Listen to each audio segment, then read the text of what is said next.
Welcome to All Power to the Developing, a podcast of the Eastside Institute, where social justice, human development, and community building come together.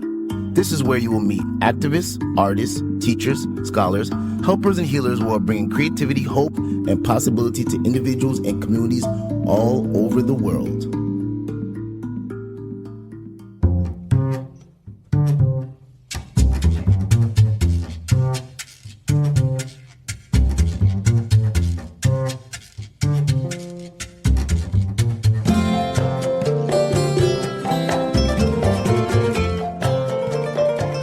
Hello, everyone. Welcome to All Power to the Developing. This is your host, Desire Wandan, that's for short, and we are here on the podcast. I'd like to say a big hi and a big what's up to everyone out there. Also, this time, we might start off a little unique. I want to do a big roll call to some of our international listeners. We've been having an amazing listenership globally, and I really want to just shout out some of our countries. Last month, Vietnam was one of our highest listened to regions listening to the podcast, followed by Bangladesh, India, Brazil, Canada, United Kingdom, Germany, Ecuador, and Denmark. We would love to give you a big shout out as our top 10 listened to countries in the world. The rest of you on that list too. We got a big shout out to Chile, South Africa, Trinidad and Tobago, Pakistan, Mexico, Argentina, Venezuela, Japan, Kenya, Uzbekistan, Colombia, Costa Rica, Indonesia, Italy, Jamaica, Jordan, Lebanon, Morocco, Nigeria, New Zealand, Paraguay, Serbia, Ukraine, United Emirates, Albania, Armenia, Austria, Australia, Azerbaijan, Algeria, Estonia, Spain, Ethiopia, Finland, Guyana, Kazakhstan, Mongolia, Netherlands, Panama, Puerto Rico, El Salvador, Syria, Thailand, Uganda, and Zimbabwe. Woo! I felt like I just went to geography class all over again. We would love to give you a big shout out. Thank you so much for listening to All Power to the Developing. It means so much to us that you guys are listening all around the world. And we're really happy with that. And we're so glad that we impact so many people around the world as you impact us. So thank you so much for that. Now, today on All Power to the Developing, we are joined by a facilitator, educator, and creator of Humaning With, a practice centered on connection, care, and collective well-being. Her work brings together social-emotional learning, embodiment, and community-based practices to help people relate to themselves and each other in more human ways. In this episode, we're going to explore her journey into her work, the idea of humaning, as something we do actively every day. Joining us on All Power to the Developing, Minna Kim. How are you doing, Minna? Great, Des. Thanks for having me on. Yes, thank you so much. I want to go back. One of the main reasons you're on this podcast is you were one of the panelists at one of our events.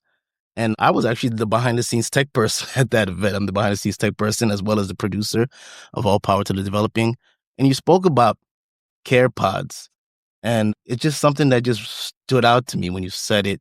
Of course, many things were said throughout that whole event, but that was just one of the things that stuck out for me. So I'm just saying that because all of these months later, or a year later, it feels like you're here on the podcast, and we're so happy to have you. Yeah, I'm honored to be here, and I'm so happy to be talking about care pods. I feel like it's so needed in these times that we're in. So I would like to kind of start with yourself and your journey. Like, what led you into even doing the work that you're doing with your work, Humaning With? What even led you into that direction of work? What is your initial background? Yeah, my trajectory is in public education. I taught for 11 years in elementary public school, and just my own journey in that public system, I found myself questioning certain things within that structure and seeing how I was impacted somatically on the nervous system level, relationally, not just with youth, but the people that I worked with, the communities that I worked with, the Board of Ed. I was very involved with the teachers union. So all of that, at the end of the day, it was really all about relationships. So how it's not about how well do we learn or how can we get the kids' test scores up. It was really about how can we humanize each other more? How can we be in better relationship with each other?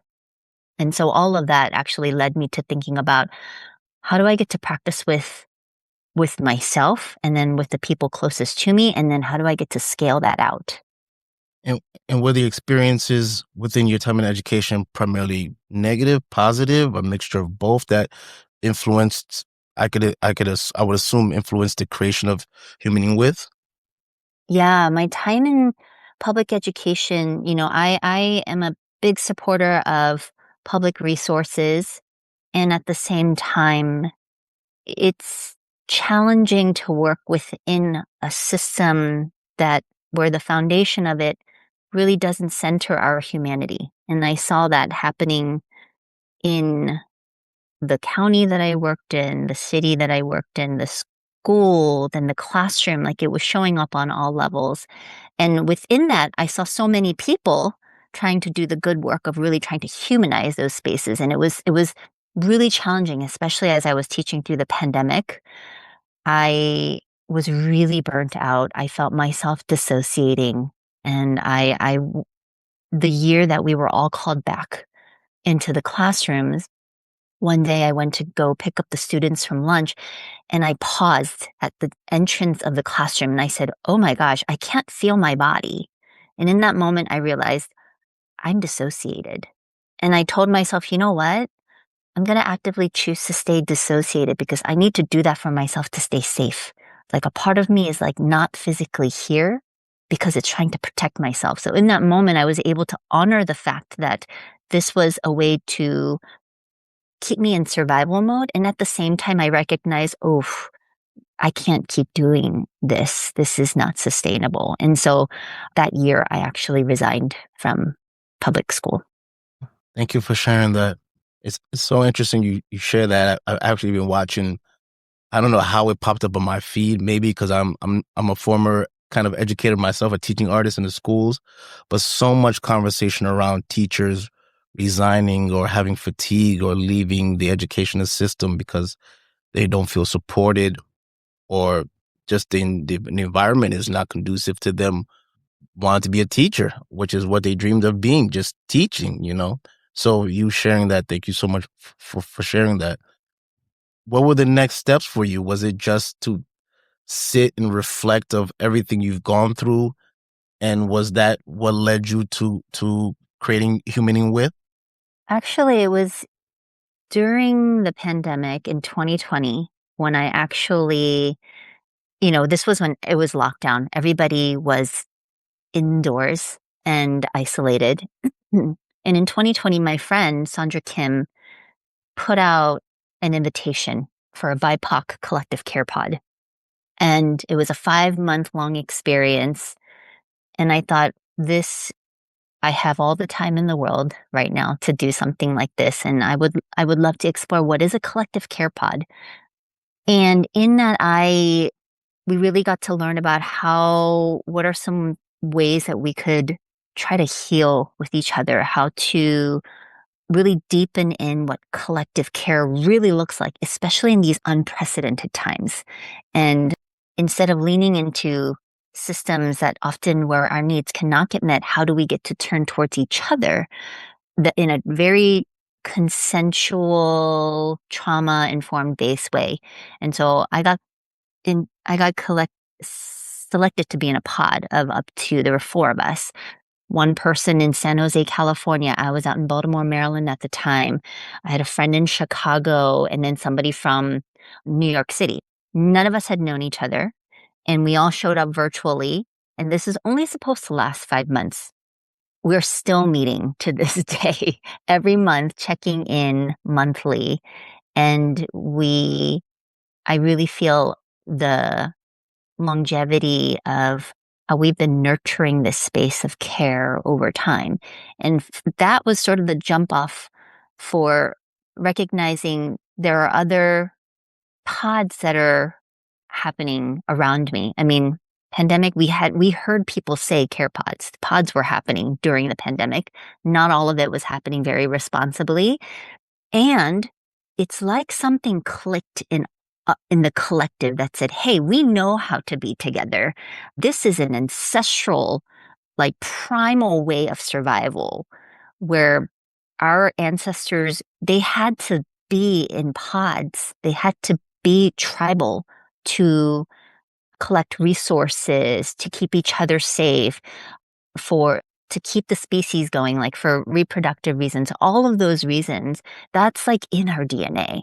And modernity has unfortunately, you know, it's taught us out of that. It's taught us that rugged individualism and this illusion of separateness comes in. And so we are in a time where we are more isolated than ever, right? Even our Surgeon General, the former Surgeon General of the US, Dr. Vivek Murthy, in 2023, he put out a statement that isolation, loneliness, it's an epidemic. I would even go as far as to say it is a global epidemic. And we're in a time of polycrisis. We're in a time of unraveling. We need each other more than ever. And it's like we're having to relearn that. So all to say, there's so many examples of why humaning and care pods have just been really alive for me personally. And I'm grateful to see it happening in other spaces. Yeah, thank you for sharing that. It makes me think, when you mentioned the epidemic of loneliness, what that Surgeon General said, it makes me think of why that is. I mean, we would think we're more connected than ever. Everyone has a device, everyone has a laptop. Things are affordable on a tech level. We see people in places that are considered third world to rule have access and get online and do things and talk. So you would think that we're in an age where people would be more connected, and they advertise it that way all the time. We're connected. We're more connected. This media, social media platform is invented. They say we're connected, but you just said, according to the Surgeon General, people are reporting a epidemic of loneliness. Why do you think that is, with your experience and everything that you've seen in your work? What is it about people not being able to make a connection, to reach out? When you were speaking earlier, and I think in our pre-conversation, we spoke about this a little bit. When you think of care, although universally we have an understanding of what care is, people want to be cared for in different ways, and what we feel is care. Someone may feel that's not care. It actually annoys me. And what we may want, we are like, why is that person not giving that to me? This is what I feel is care, right? You may give someone a lot of time, but they actually want more space. May give someone a lot of space, but they want more time.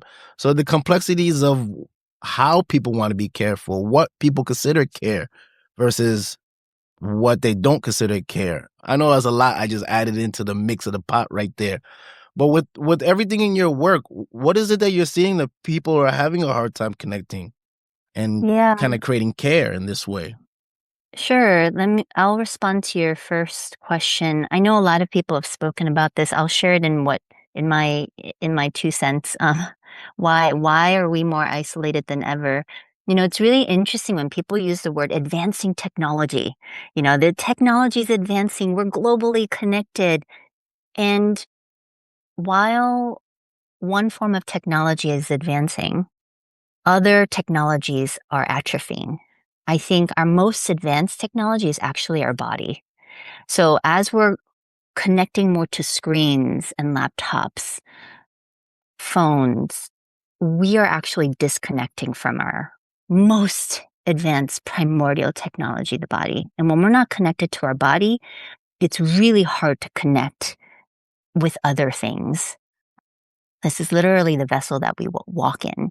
So, and this advancing technology is also happening under the systems of modernity, specifically colonialism and capitalism and patriarchy, which all of those things combined, it creates separation. And so I think what this technology, it feels like we're more connected, but in a lot of ways, we're atrophying the very skills that actually have kept us connected for so long, which is our body, which is our intuition, which is our innate longing for community and connection. And we're seeking it through these really instant gratification ways, or they're the ad, quote unquote advanced technologies are also engineered to for dopamine hits. So we get addicted to them. And then that takes away from other sources of information and connection that we were already connected with. So I think that's one way. And for me, it's like that's exactly what modernity wants. It wants us separated. So it's working really well, which is what we don't want in the end. Humaning is the antithesis of that, is disrupting that. Yeah, so I'll pause there. That's a good pause because all these sirens in the back.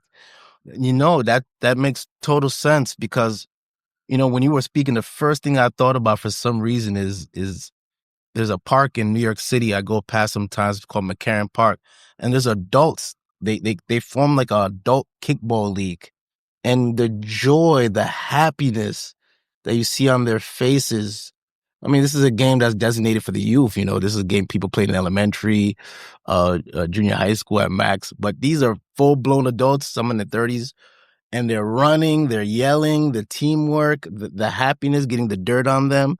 And yeah, they're using their bodies, wow, you just made me think like so much of I mean the games we played as kids that helped us with teamwork and making decisions. You're gonna be the this and you're gonna be the that. We used our bodies a lot and we connected a lot through our bodies, which is something that doesn't happen too often as adults. As you grow older, it starts to kind of fade away unless you prioritize that. And you kind of hit it on the nail when I see adults in tennis clubs or running clubs. They kind of have that community there because not only are they connecting through conversation and meeting people, but they're using their bodies. Exactly. And actually kids are also getting less of that as we come into like the age of video games and screens and playing outside. I used to stay outside till the sun went down. Yeah, And now that's not something that our culture is yeah, shifting. yeah, absolutely. And so what are we doing to maintain or just to preserve some of these natural tendencies for us to want to gather in groups? It's very natural for us. Yes, yeah. When you said something earlier, you said the the rugged individualism, right?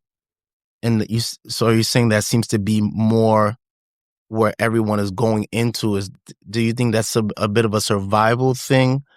People are just going in that way because a lot of people that maybe the word loner is not the right word, but people kind of want to shield themselves from feeling maybe a possible emotional hurt of, rejection and going into groups. There's a lot of a risk, I think, when it goes into like creating groups, right?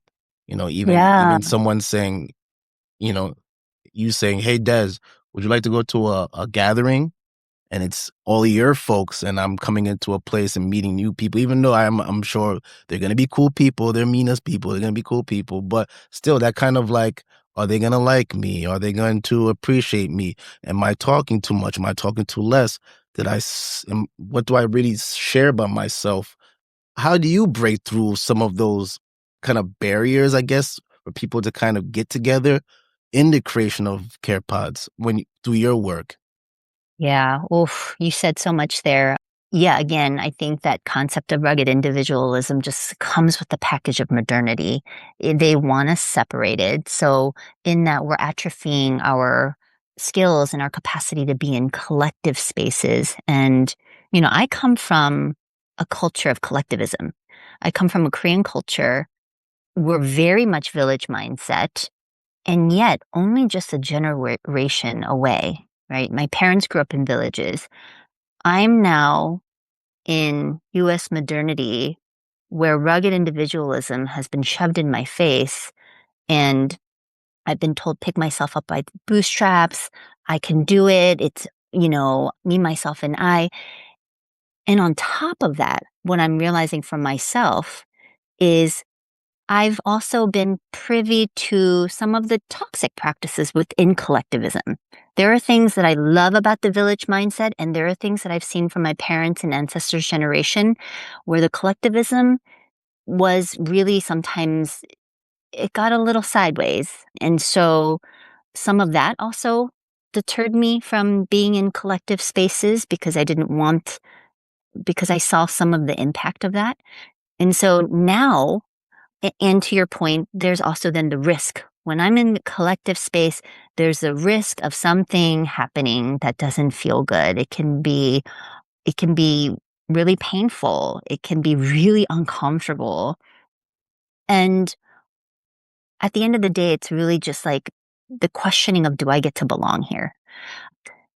So in these care pods, at least the ones that I'm now intentionally moving into, this is me saying, okay, I do want to practice collective, collective care in a really conscious way with other people who are like-minded, who also want the same things.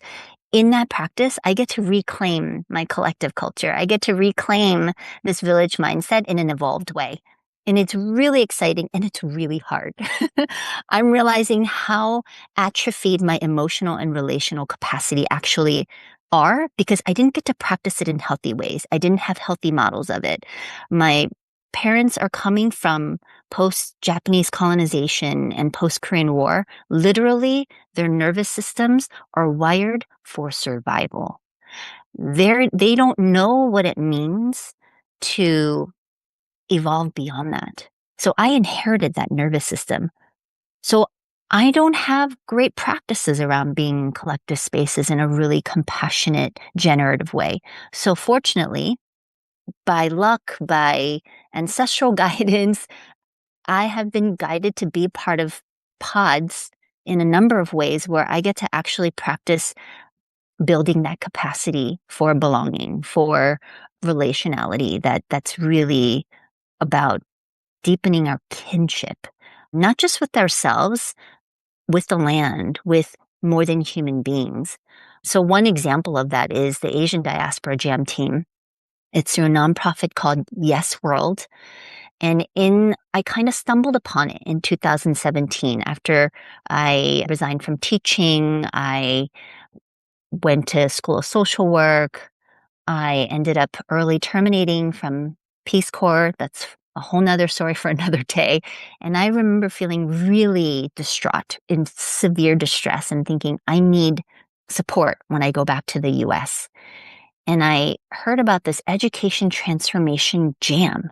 And I thought, what is that? The description was unlike anything I had heard. It sounded a little bit unusual. And I was like, okay, I think this is the place. Let's do it. I go to this space and it turned out to be the first place in my entire life where I felt all these different parts of myself that I had siloed internally, they were all welcomed. So that was my first experience of being able to show up whole and know that I could belong. I've continued to stay on jams since 2017, and I helped to find the Asian Diaspora Jam. I've been with this team for 9 years now. We've had 9 years of practicing humaning, practicing kinship with each other. We have had to take many risks in showing up imperfectly, in unmasking, showing up vulnerably, messing up, going through some really painful storms with each other, having ruptures and repairs with one another. And through all of that, I felt loved through all of that. I'm like, what is this? This was so unusual compared to other groups I was a part of where people were canceling each other, friends were ghosting each other. Like, this was the first place where I was like, it can be different. It's been so healing for me in practicing the risk of belonging and that I can actually be received in taking these risks. That container, that team is a team that will be lifelong lasting. I know I can call on them for so much. And we have a saying in the jams. We say, so goes the team, so goes the jam. If the team of the five of us have trust and we're able to move through our storms, the inevitable conflicts and tensions that arise because we're in relationship, if we can move through those, and come out of that with healing, then when we open up the circle up to 30 people for these 5-day, 6-day long retreats, we're going to be able to move through that storm too. And without fail, every year at the Asian Diaspora Jam, we've moved through a storm and they felt so hard, but we've been able to move through it. And at the end of that, our circle feels so much stronger. And it reminds me of Adrienne Marie Brown's quote from Emergent Strategy, where she says, "Small is all. What we practice at the small scale sets the pattern for the whole system." If I can do it in my team of 5, if I can do it with one other person, and we're able to practice care pods in a really strong way, I know I can scale that up. And scaling it up means that we get to eventually transform systems of care. Thank you so much for sharing that. And that seems so inspirational to want to create that. When you were speaking about, you've gone through this and you've gone through that and you've gone through this and you've gone through that with the group, the first thing I thought of is that sounds human. That sounds like the human journey, is not perfect. You go through so many different things, but you're still there with the people or the group that you built that relationship with. We're going to take a short commercial break. When we come back, we're going to jump back into a little bit more of some of Minna's other initiatives that she's affiliated with and working with. And then we're going to listen to some of what she feels about today's world, socially, politically, and emotionally. We'll be right back on All Power to the Developing.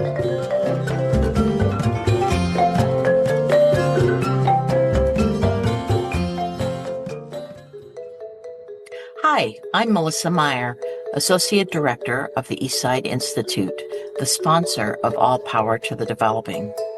If you're listening to this podcast, chances are you're interested in human development. You may already be an activist, or perhaps you're thinking about becoming one. Being an activist in today's world isn't easy, and it can often be dangerous.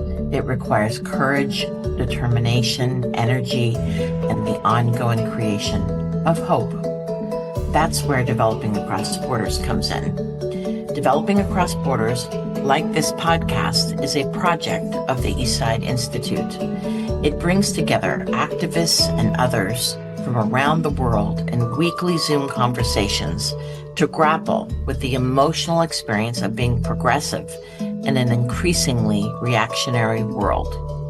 If you're interested in learning more, visit the Eastside Institute's website at www.eastsideinstitute.org, or feel free to write to me directly at mmeyer@eastsideinstitute.org.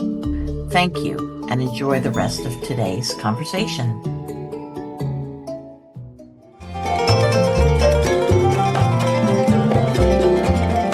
We are back on All Power to the Developing. I mean, before we took a commercial break, Minna, you shared with us the current kind of jam, the group that you've been a part of, the collective you're a part of, and how they've been so instrumental in your journey.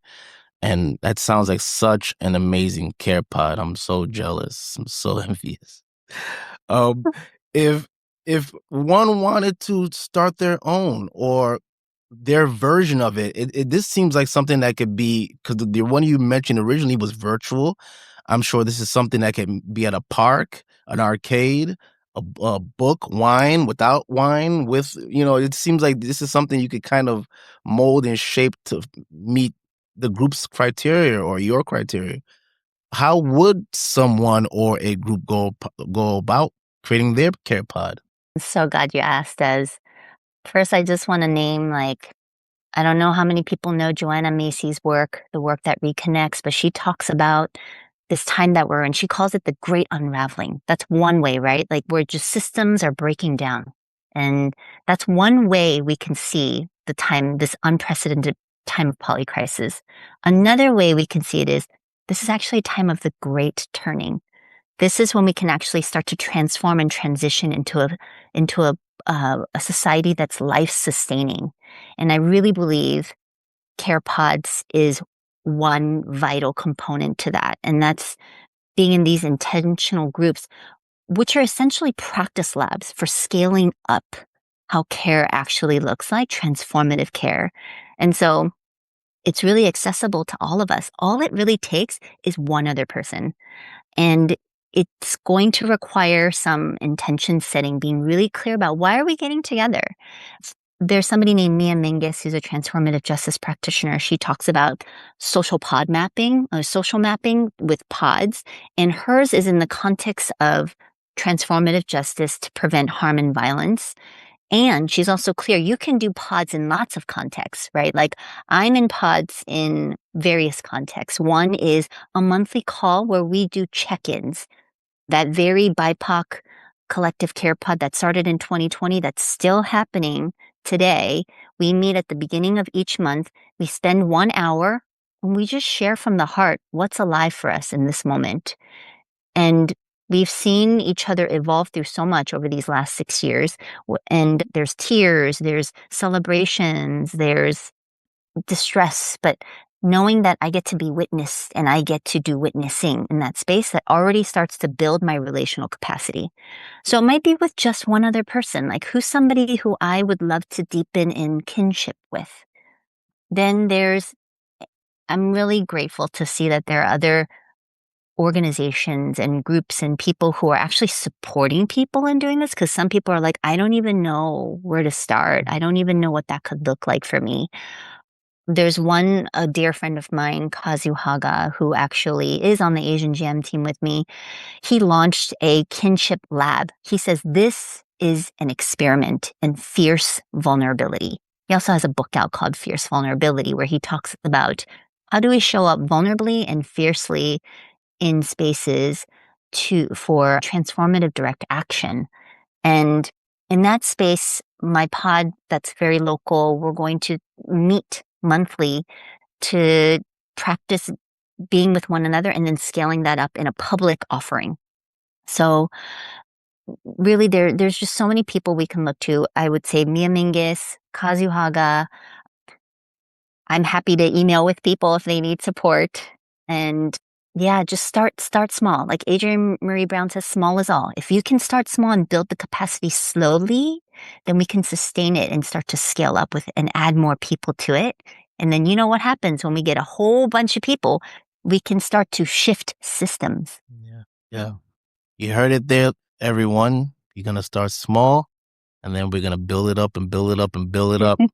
And we're going to build this up real big, and we're all going to be sharing our care globally and overthrow the non-cares. Thank you for sharing that, because I think a lot of people, like I said earlier, I think care is something that's very interesting, how people view it, what it is. And I think a lot of people want to do similar work that you're doing. They want a care pod. They want a team. They want folks to get together with, even if it's just to sit there and, stare into the sky at the park for a quiet hour, together collectively. But maybe they don't know how to go about it, or maybe they have some of those fears that we spoke about earlier from previous experiences. So you sharing this, I think, is going to be of much, much value to our audience. So thank you so much for that, Minna. Yeah. Des, can I just add one more thing? Sure, of course. I don't want to paint this rosy picture that it's going to be easy. It's not. Yes. It is for the long haul. Like these are care pods I've been with for over 5 years. We've been through wobbly moments and storms. It gets messy.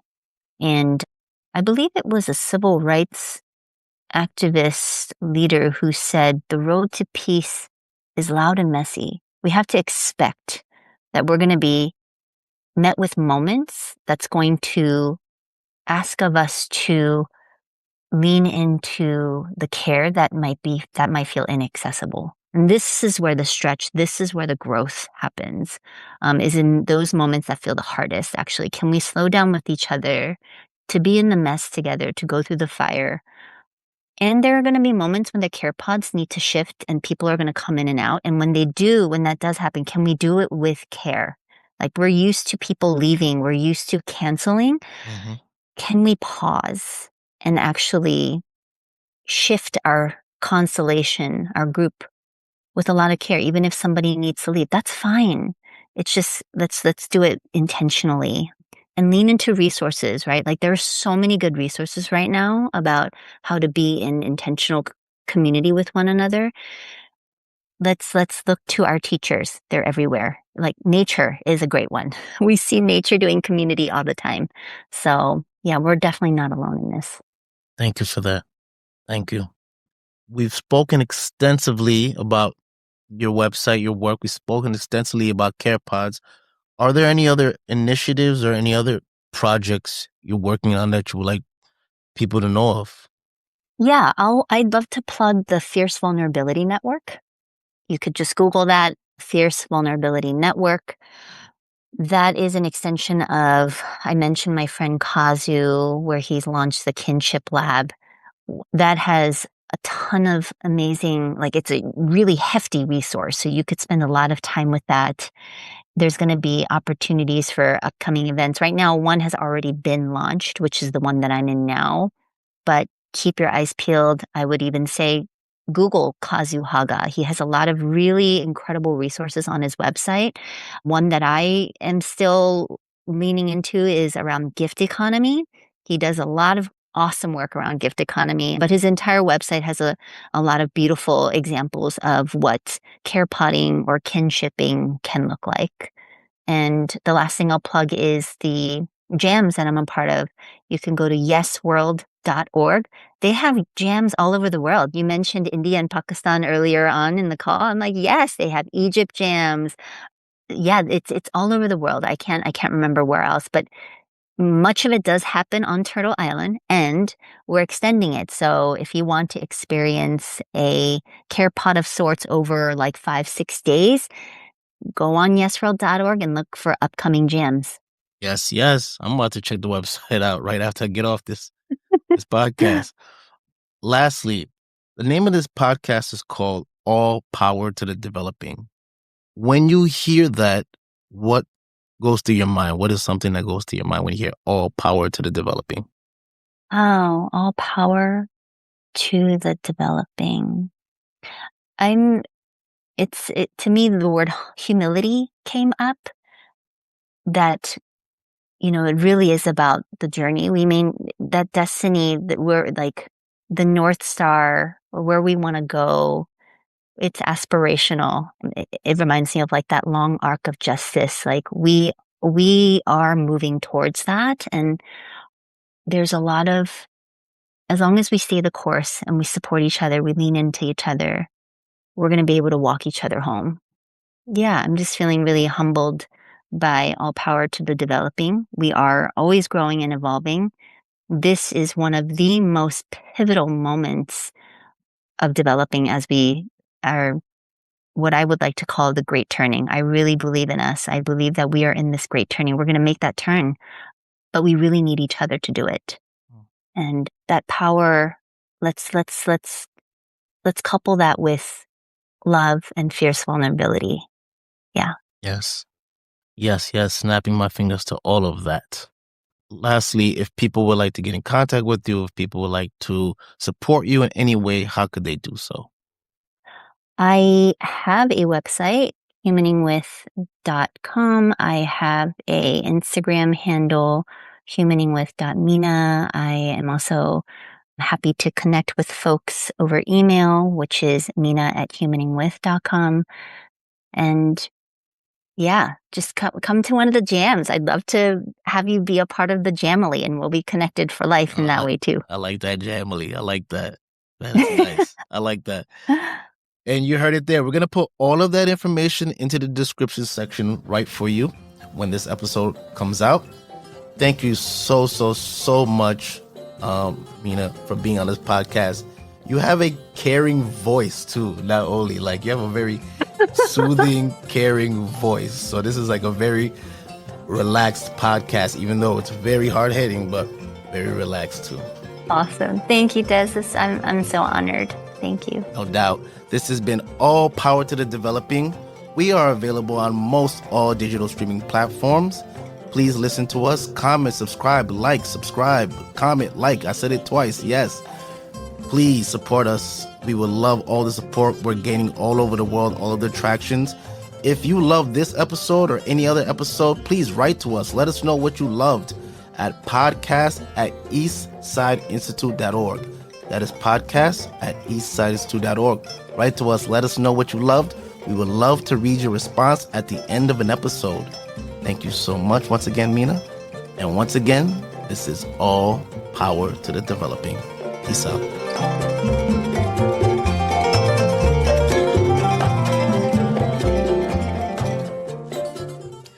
Hi, I'm Dr. Carrie Loebman, leader of education and research at the Eastside Institute, which is the sponsor of this podcast. For us at the Institute, all power to the developing is more than a title. This phrase captures how vital it is for all people to grow, develop, and transform emotionally, socially, and intellectually if we're going to create something positive out of the crises we're all experiencing. If you're interested in learning more about the methodology the Institute has developed to tackle these crises and generate development, we offer a range of classes, workshops, and study programs, including the How of Performance Activism, the Social Therapeutic Group Study Program, and our international class, a 9-month global ensemble-based learning space where people explore the Institute's methodology and, perhaps most importantly, practice creating new performances of leadership together. To learn more about the Institute's educational offerings, visit our website at www.eastsideinstitute.org. And of course, if you like what you're hearing on All Power to the Developing, share it with your friends and join us in building something new.